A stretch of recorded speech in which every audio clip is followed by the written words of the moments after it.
里是新疆伊犁哈萨克自治州的昭苏县。今天是昭苏天马节的赛马比赛。一大早，骑手们就开始了比赛前的最后训练。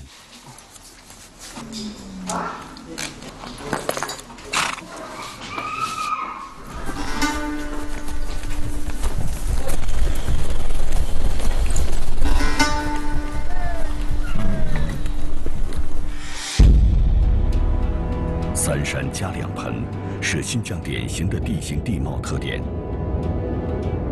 三山指南边的昆仑山，中间的天山，东北的阿尔泰山。夹在三山之间的两盆即塔里木盆地和准噶尔盆地。伊犁地区位于新疆天山支脉的峡谷当中，呈东南走向。由于它三面环山，一条名叫伊犁的河流从中潺潺流过，这一片土地便因此得名。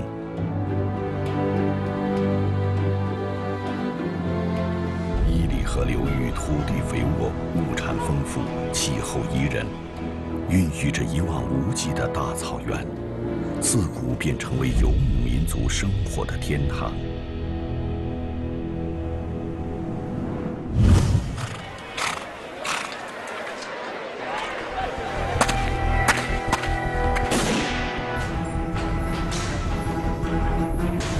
声响过之后，万马奔腾的壮丽奇观已经展开。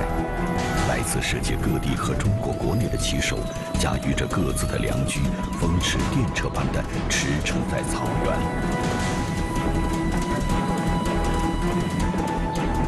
当一匹匹马同台标记的时候，仍在马群中饶有兴趣地寻找一种传说中的中国古代神马的踪影。这种马拥有无穷持久力和耐力，是世界上最古老的马种之一，至今已有3000多年的驯养历史。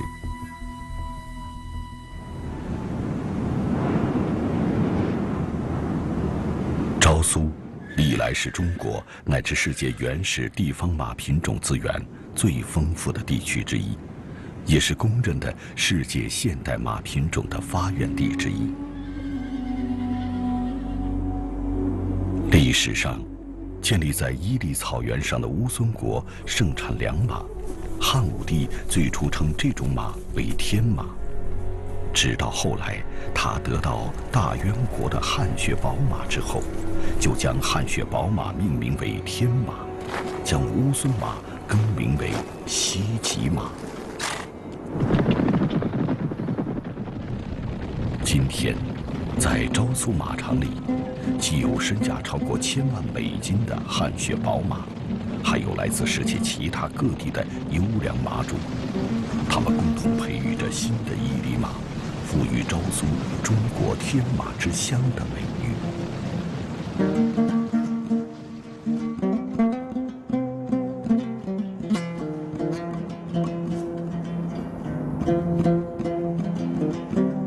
作为先天条件绝佳的伊犁草原，不仅适合牧草生长和马匹生存繁衍，而且恰在丝绸之路必经要道，自古便是兵家必争之地。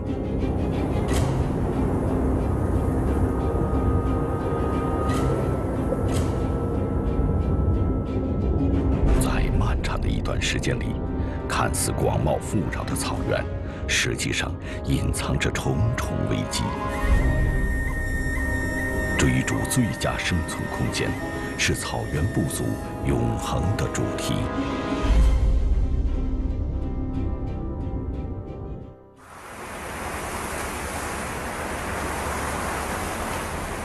今天，开车在新疆西部的伊犁草原上奔驰，在一片绿油油的风景中间，不时冒出一座座小山似的土墩，常常使人迷惑。它们小的周长100-200米，高7-8米；大的地周可达350多米，高20多米。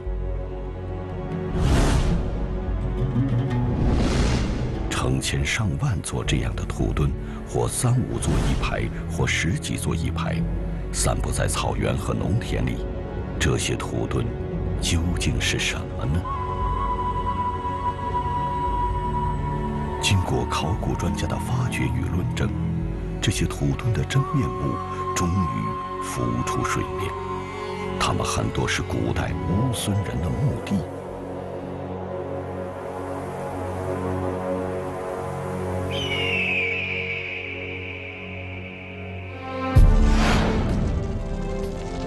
乌孙国距长安8900里，东与匈奴，西北与康居，西与大渊，南与陈国诸国相接。按照《汉书·西域传》的记载，乌孙国的位置大致就在今天的伊犁河流域。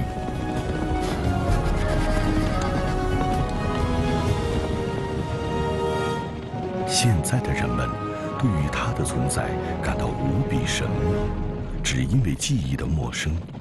其实，剖开乌孙历史的内核，人们会惊讶地发现，曾经的乌孙文化与中原文化一直血脉相连。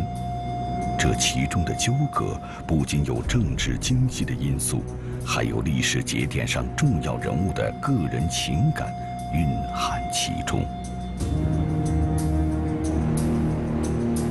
乌孙人占有伊犁河流域长达5个世纪之久，按道理应该会在历史上留下很多痕迹。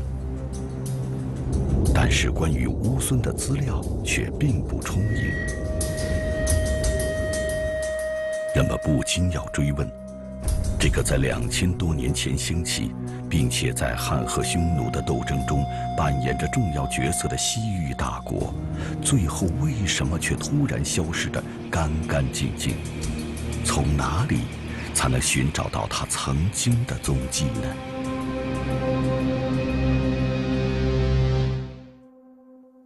青铜武士俑，这件伊犁州博物馆珍藏着的国宝级文物，于20世纪80年代初出土于伊犁地区新源县境内的巩乃斯大草原。武士由红铜合模铸成，上身赤裸，右腿跪地。考古专家认定，这是一件赛人的作品，而赛人正是伊犁河流域最早的古代民族。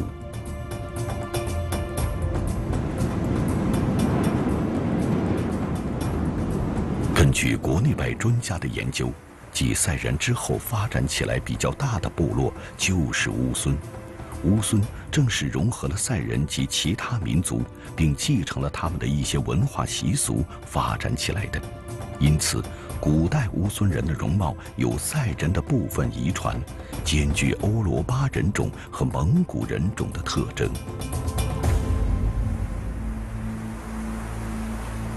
昭苏县夏特科尔克孜民族乡河东岸坡地下，存在着约50座乌孙古墓。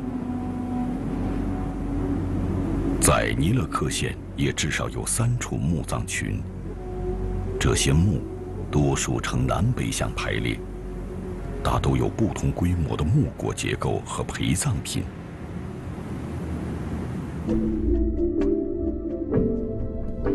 这是尼勒克县出土的彩陶壶，属于早期铁器时代文化。制陶是作为一种家庭副业而产生的，而到了公元前后，乌孙的陶器制造业已经相当普遍和发达。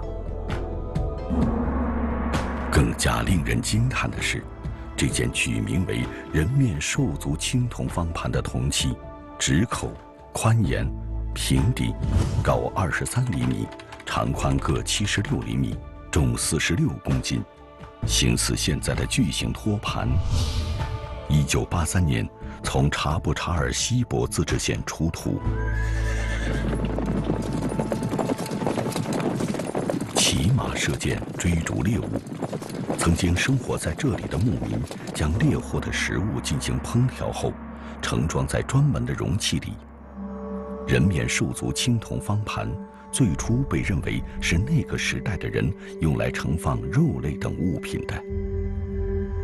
它的特色在于方盘的四只脚一律都是兽体形的，而在足基部铸有浮雕人面纹。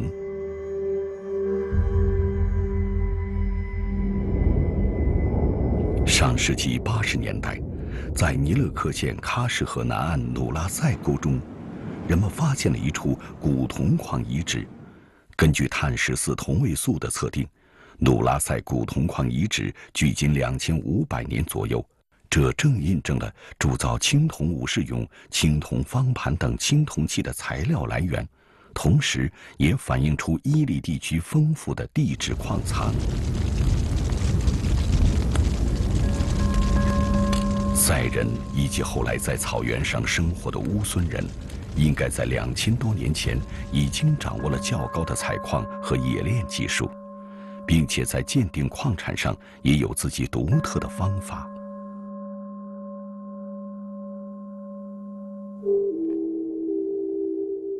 不过，对照吉尔吉斯斯坦出土的类似文物，人们后来认为，这些从乌孙古墓里出土的人面兽足青铜方盘，并不是食物容器，而应该是仙教的祭台，用来点火供奉祭品。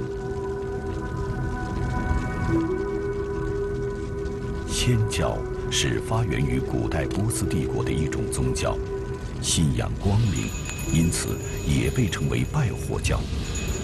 大约在公元前4世纪前后，仙教由波斯经中亚进入新疆。由于仙教的崇拜对象与新疆盛行的原始自然崇拜物基本相同，因此容易被当地居民接受。作为最早传入伊犁地区的外来宗教，仙教首先被塞人所信仰。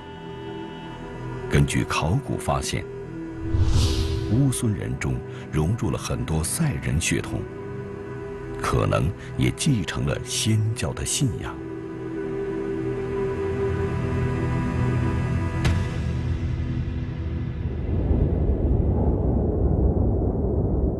从土墩墓出土的文物，一点一点向人们展露古代乌孙人的生活信息。《汉书·西域传》曾提到的乌孙国的都城叫赤古城，那么赤古城在哪里呢？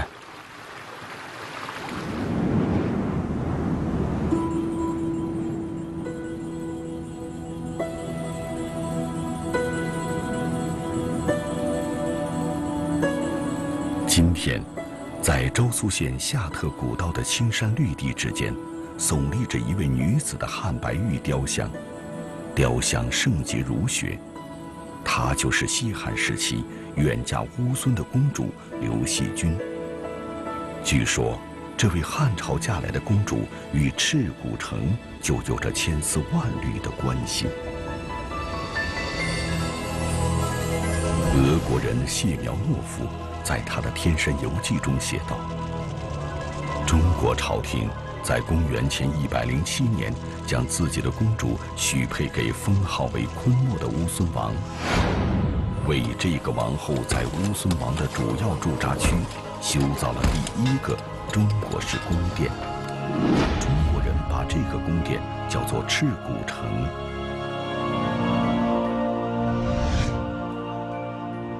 这就是说，本来过着游牧迁徙卢帐生活的乌孙人，之所以建造一个固定的都城，可能是为了照顾惜君公主的生活习惯。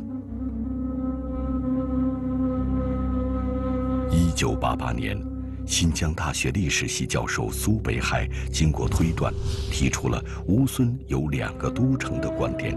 他认为，乌孙王每年会带着族人往返于2都之间，其中特克斯河南岸地区为乌孙人夏都，伊塞克湖东南为乌孙人东都。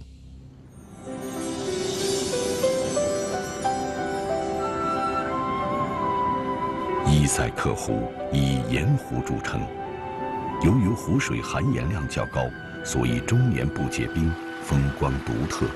冬季气候相对暖和，符合游牧民族冬季转场的需要。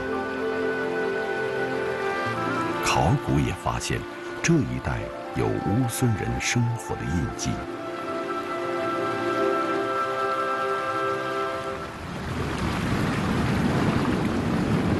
特克斯河是伊犁河水系3大支流之一，河谷两岸夏季气候凉爽。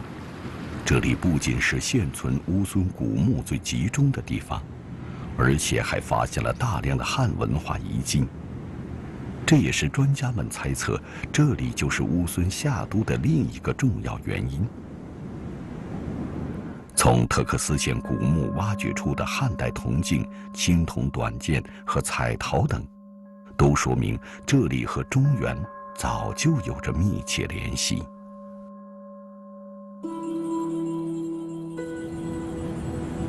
喜君公主远嫁乌孙后，因为不能适应游牧生活而自造宫室居。很可能这个宫室就建在乌孙国东部，更靠近汉朝的地方。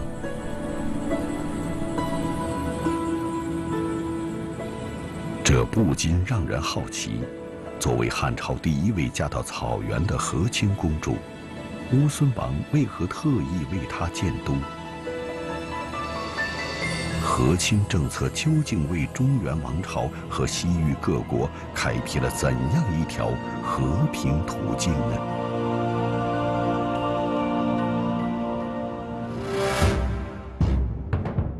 在中国古代地图上，匈奴、汉和乌孙3国的位置呈品次性分布。匈奴居中，占领着长城西北的广大地域。西汉和乌孙正好位于匈奴以东和以西。在当时，匈奴不仅控制着西域诸国，而且经常侵扰西汉边境，对中原王朝的安全构成严重威胁。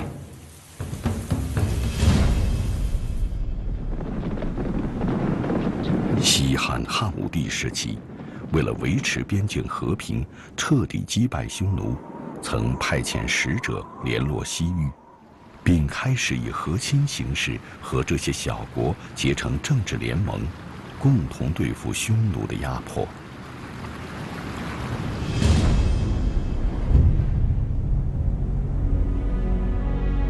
曾经出使西域的张骞，建议汉王朝结盟西域地区最大的王国乌孙，使他东归敦煌旧地，同时下嫁公主，与乌孙结为兄弟。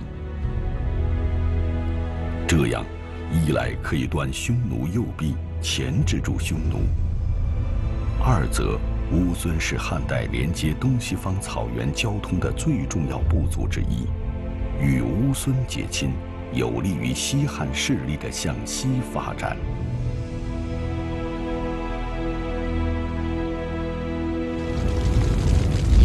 据说乌孙国的国王列焦弥的身世相当传奇。《汉书·张骞传》记载，西汉文帝时，乌孙被大月支部落攻击，头领昆莫被杀。昆莫的幼子列焦弥在逃亡途中，因被野狼和乌鸦喂食，而被匈奴王木渎视为神灵而收养，并成长为匈奴王庭的一名屡立战功的将军。大约在公元前113年，默读的继承人老上单于指派列焦弥率军远征伊犁河、楚河流域的大月支，最终列焦弥大获全胜。作为奖励，老上单于把伊犁河流域与伊塞克湖周围的游牧地留给列焦弥，替匈奴王庭监视着万里之遥的西域属国。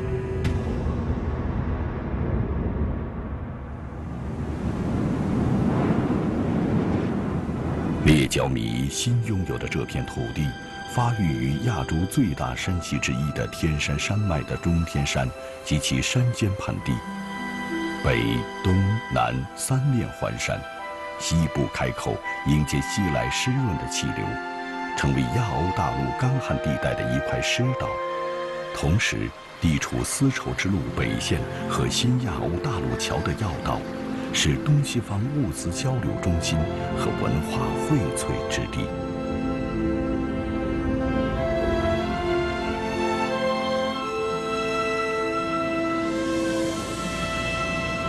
对于游牧民族来说，占据了伊犁草原，就等于占据了天然的发展优势，也占据了绝佳的军事地理位置。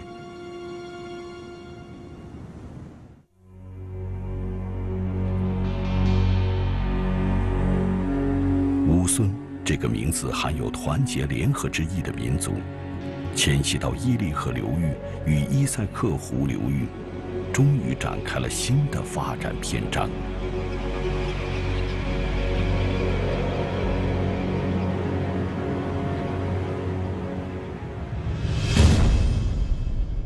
乌孙对汉王朝一直很仰慕，但是苦于匈奴的阻隔，无法和汉朝直接接触。虽然曾得到匈奴的帮助复国，忍受匈奴的统治和奴役。随着国力的增强，乌孙渴望摆脱匈奴的控制，但由于在军事力量上弱于匈奴，一时之间，乌孙并不敢摆出亲汉而疏远匈奴的态度。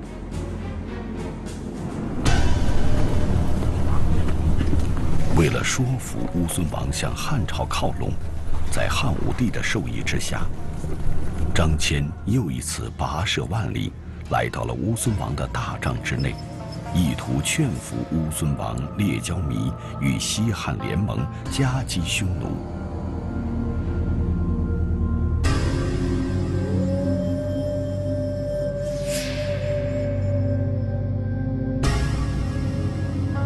然而，在无法判断西汉的真实实力和畏惧匈奴报复的心理下，年迈的列交弥无法对张骞做出肯定的答复。无奈之下，张骞当机立断，提议乌孙派出使者跟随自己东归，见识一下大汉朝的国力，以此说服乌孙联汉。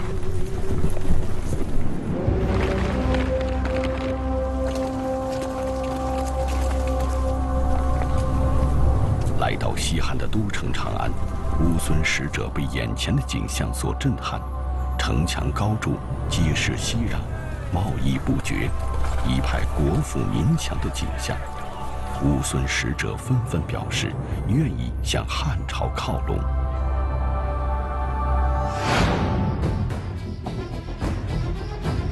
但是，乌孙亲汉的消息不胫而走，很快就传到了匈奴人的耳朵里。匈奴单于扬言要采取军事行动，乌孙王列交弥不由得紧张了起来，赶紧派使者以1000匹乌孙良马作为聘礼向汉朝求婚，希望以两国的婚姻关系阻吓匈奴的侵略。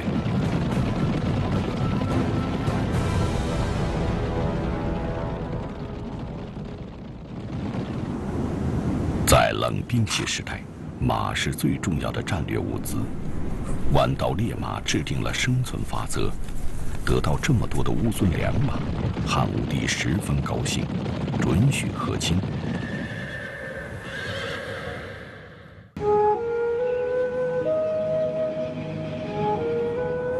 公元前105年，年仅16岁的汉室宗亲刘喜君，被汉武帝选中，嫁给列交弥。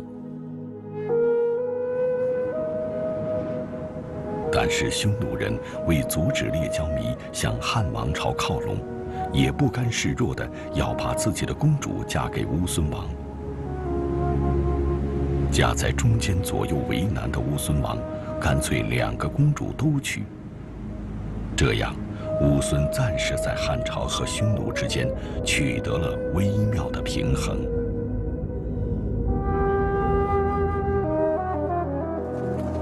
仅仅几个月之后，两辆以乌孙王庭为目的的车队，一支护卫着长安来的汉家公主，另一支则载着漠北来的匈奴公主，浩浩荡荡地启程了。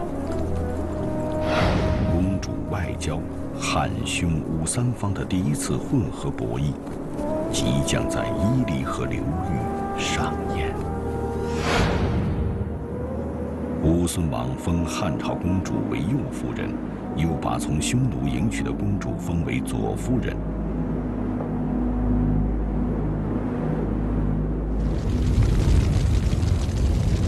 虽然一左一右都为夫人，但是依旧有高低轻薄之分。和汉朝尊右相反，在乌孙则是以左为大。这意味着细君公主受到了匈奴公主的压制。不仅如此，自幼生长在中原宫廷的细君，对游牧生活也非常不习惯。但为了改变西域政治格局，通过相对简单的方式完成战略联盟，远嫁和亲的宗室之女肩负着国家使命，不得已要牺牲个人的幸福。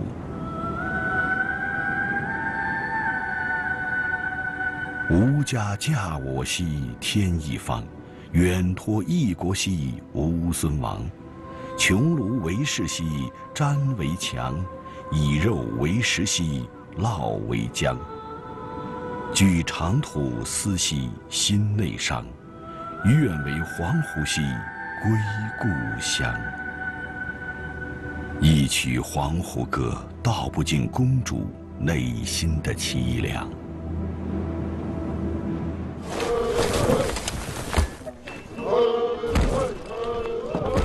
为了让汉朝公主适应草原生活，列角弥想了种种办法取悦于她，并决定为细君公主修建定居点。据说，这个宫殿的所在地就被叫做赤谷城。然而，在细君公主尚未适应乌孙国生活的时候，列角弥因自己年迈，欲将她转嫁给自己的孙子，也就是日后的君须弥。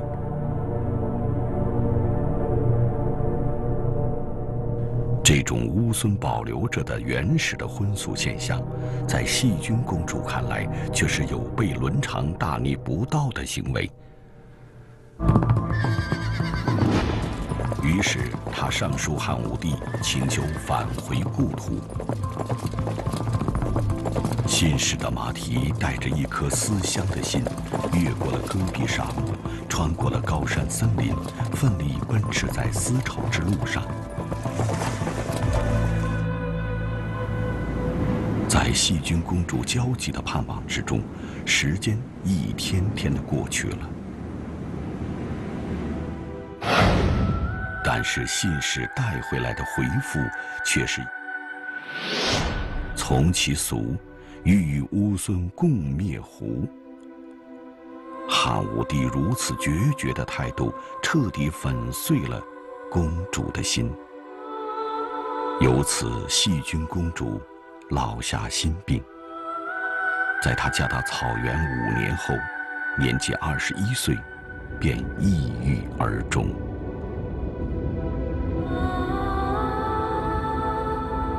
遥想当年，茫茫大草原，究竟何处才是细君公主的归宿呢？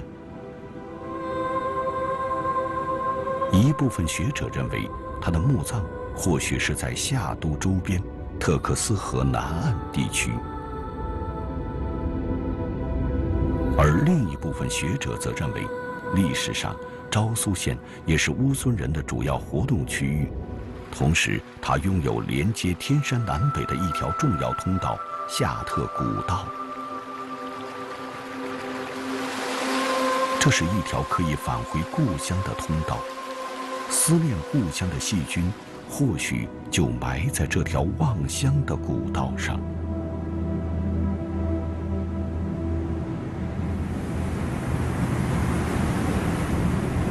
于是，在云雾缭绕的莫扎尔特雪峰下，夏特古道口昭苏人为细菌公主修建了一座现代墓地。在坦荡如砥的草原上，在古老庄重气势庞大的乌孙古墓群中，新建的公主雕像是那样的温婉内敛，一如知书识礼的细菌，悲也默默，喜也默默。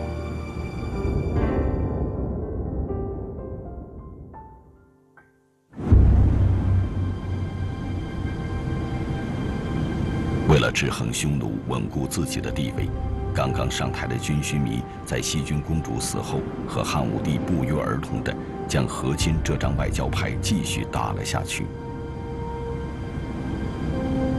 两个民族的交流与融合成为历史的必然，这是由自然地理、生存环境、文化、经济、政治等因素综合决定的。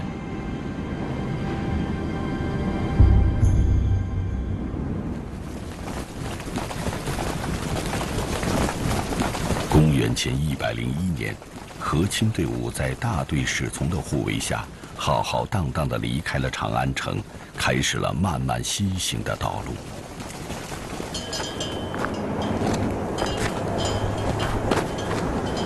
这一次，汉武帝千挑万选，为军须弥选择了一位脾气性格与细菌截然相反的公主，这便是刘解忧。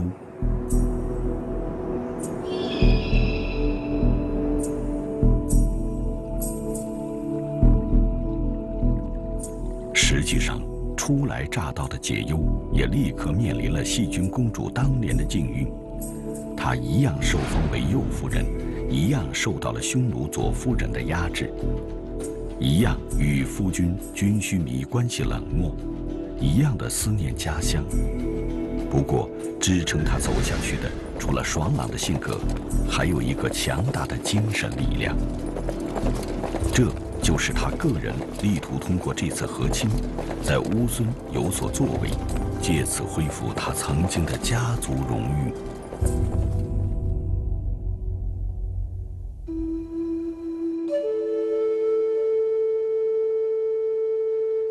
解忧公主出身皇族，祖父刘戊曾是霸居一方的楚王，但是由于祖父参与了七国之乱而兵败身亡，从此整个家族一落千丈。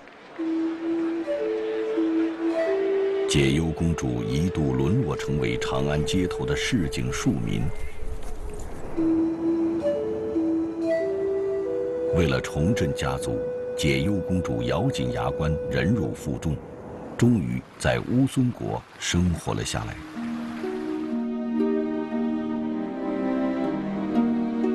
然而几年之后，乌孙与匈奴的关系却日渐亲密起来，原因就在于匈奴右夫人为军须弥生了一个儿子，而解忧公主始终无所出。面对这样的危机，解忧公主并没有垂头丧气，她在耐心地等待转机。就在这个时候，军须弥去世了。这意味着解忧公主也同样面临转婚。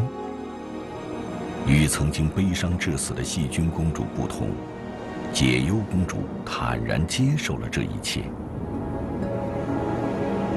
然而，正是这次在乌孙寻常不过的改嫁，推动了日后汉、匈、乌三方乃至整个西域天翻地覆的新局面。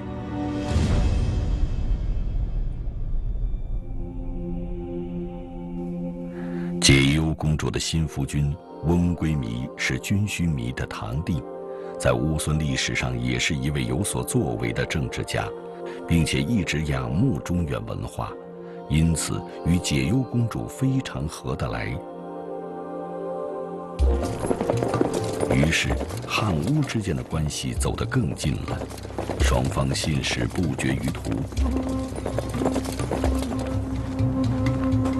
同时，汉朝与西域其他各国之间的往来也日渐频繁，丝绸之路繁荣一时，西域各国也争相与汉朝交往。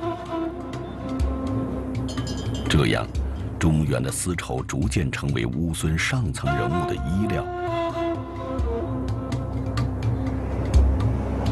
而作为和亲的陪嫁品，一批农民和工匠也跟随公主前来，赤谷城也开始有了粮食栽培业。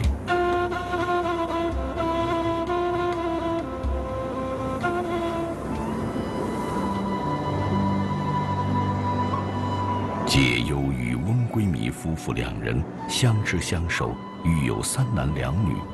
以后都曾在乌孙的历史舞台上产生过重要影响。更加可贵的是，他对于夫君翁归迷的帮助和影响，在稳定吴关系中起到了极其重要的作用。在政治上，翁归迷坚决改变过去在匈奴与汉朝之间摇摆不定的态度，归附了汉朝。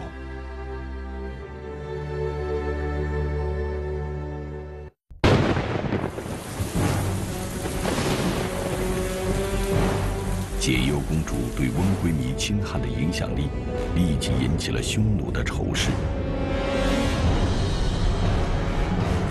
公元前74年，匈奴单于调遣大军，长驱直入乌孙腹地，意欲攻城略地，并派出特使到赤谷城扬威，要求翁归迷交出解忧公主，并与汉朝断绝一切往来，否则绝不罢兵。面临威胁，赤谷城内亲匈奴的一派开始煽风点火，主张满足匈奴单于的要求，交出解忧公主。一时间，城内人心惶惶，有人主战，有人主降，翁归迷一时也左右为难。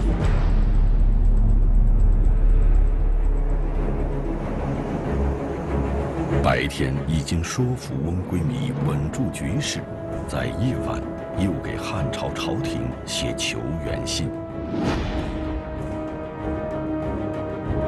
在他看来，只要这封信送到朝廷，汉皇下旨派兵，危机就可迎刃而解。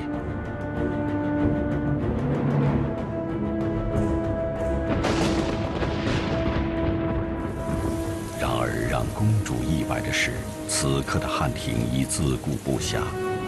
汉昭帝驾崩后，权臣霍光废新帝，大臣们在为立谁为君而步步惊心，哪里顾得上去解救远在千里之外的乌孙国的危难？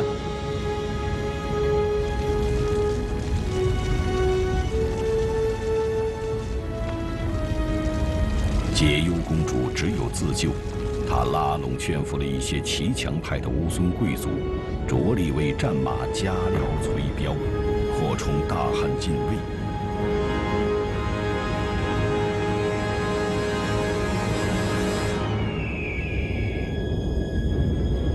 经过奋力抗击，使匈奴铁骑始终不能进入伊犁河谷，从而稳定了军心民心。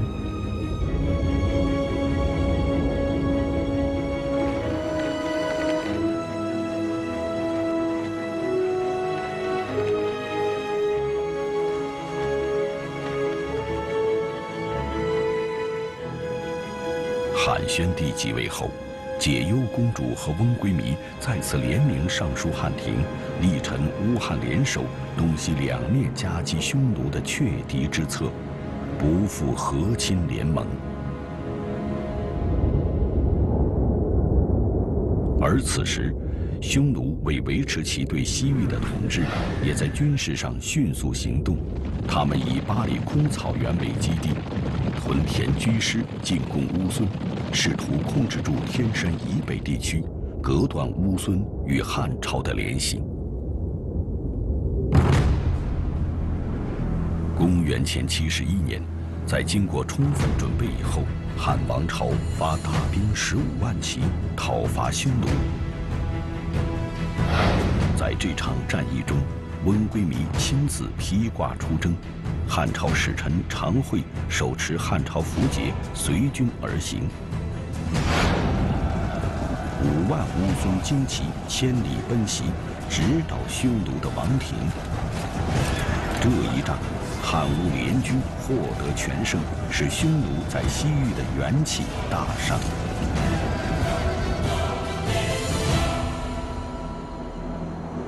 然而，匈奴单于并不服输。是年腊月，他亲自率领万余骑兵偷袭乌孙，却不料偷袭得不偿失，并且在归途中偏偏遭遇了百年不遇的大雪，而再次惨遭失败。公元前70年末至公元前69年初，特大雪灾覆盖了匈奴全境。匈奴百姓与牲畜冻死不计其数。于是，大漠之北的一些小部落趁火打劫，同乌孙人一起夹击匈奴，匈奴一败涂地。公元前60年，随着匈奴日逐王降汉，汉朝政府设西域都护府，西域至此纳入汉朝的版图。乌孙也从匈奴俘获了超过4万的降卒，一跃成为了西域最强国。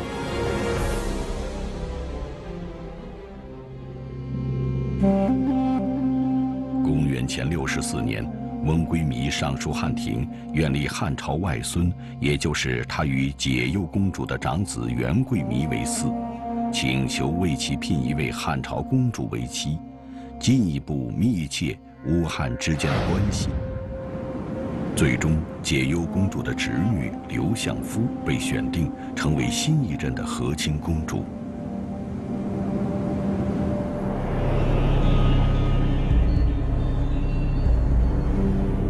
然而，就在和亲的队伍浩浩荡荡抵达敦煌之时，翁归靡却突然病逝。乌孙国西域领头羊的地位仅仅维持了10载。随着翁归靡的猝死而一同终结，和亲婚约也随之取消。解忧公主再次陷入四面楚歌的处境。翁归靡的弟弟匈奴公主所生的尼弥，趁机挤兑了解忧公主长子的王位，掌握了大权，还采取了亲匈奴反汉的政策，并要求解忧公主转嫁给他。面对尼弥的要求，解忧公主表面收下了聘礼，暗中却策划出了一出鸿门宴，准备杀掉尼弥。可惜计划失败，尼弥逃脱。解忧公主立刻果断斩杀了尼弥的亲信，布置好赤古城的防卫，静待尼弥的报复。不过，尼弥却被吓破了胆，不敢轻举妄动。公元前53年，元贵弥的异母兄弟乌就图袭杀了尼弥，汉朝立乌就图为小昆莫，元贵弥为大昆莫。公元前51年，在得到汉宣帝的应允下，解忧公主终于回到了长安。汉宣帝以公主的规格接待了这位年近70、功高盖世的大汉公主。2年后，解忧公主于长安辞世。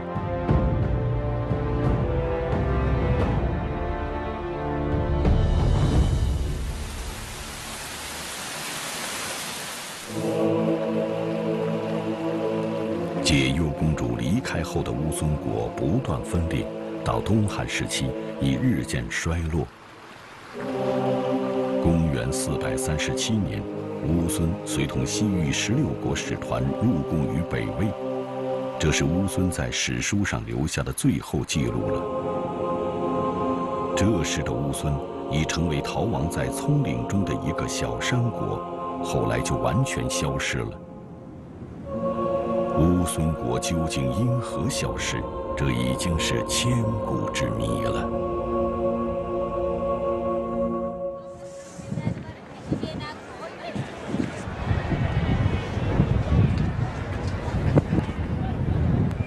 15世纪中叶，从金帐汗国分裂出来的一些游牧部落的结合体，他们得名哈萨克，意即避难者或者脱离者。也有人说这是白天鹅或者自由战士的意思。而哈萨克人中一个重要的部落就叫乌孙，专家们普遍认为，乌孙就是现代哈萨克族的族源之一。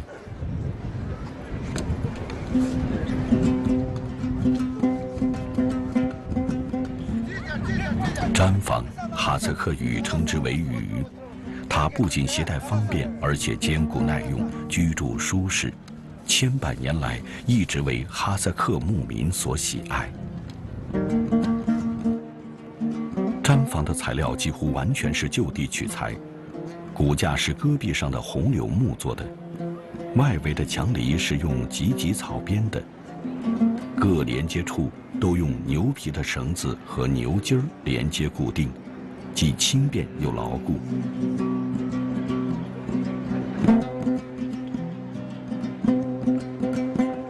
门框和门用松树制作，除此以外，要用大量的毡子和毛绳，整个毡房构架不用一枚钉子、楔子等金属工具。毡房所用的毛毡都是勤劳聪慧的哈萨克族妇女手工制作的。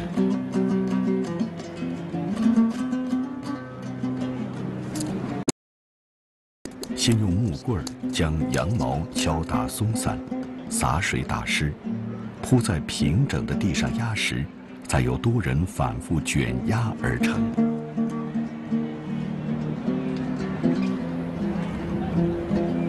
由于毡房是用白色毡子做成，人们称之为白色的宫殿，它是哈萨克族先民的重要创造。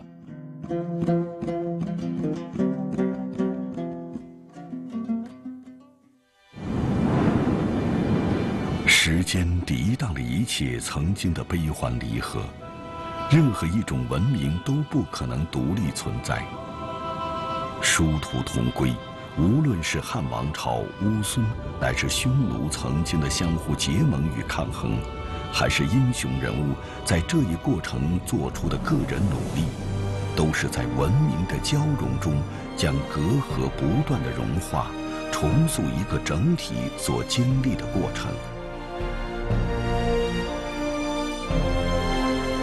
更加重要的是，一切的选择和努力都应顺应历史发展的大趋势。